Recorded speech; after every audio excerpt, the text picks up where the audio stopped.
নমস্কার বন্ধুগণ, আমি ডক্টর মলয় দাস। আজকে মল্লারপুর যমুনা দেবী ডায়াগনস্টিকে রয়েছি।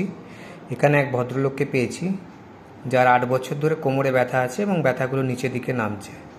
এমআরআই স্ক্যান করে দেখা গেছে, স্ক্যানে সেখানে দেখাচ্ছে যে আর্লি ডিজেনারেটিভ ডিস্ক হচ্ছে এবং নার্ভ রুটে কম্প্রেশন আছে। আমার কাছে 2 সপ্তাহ হলো ওষুধ খেয়েছি, তা ওনার কাছেই শুনে নেব।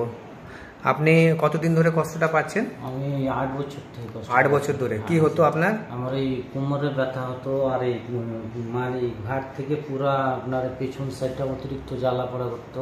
সেটা আপনার ওই 2 সপ্তাহ থেকে ওষুধ খেয়ে একটু কমেছে।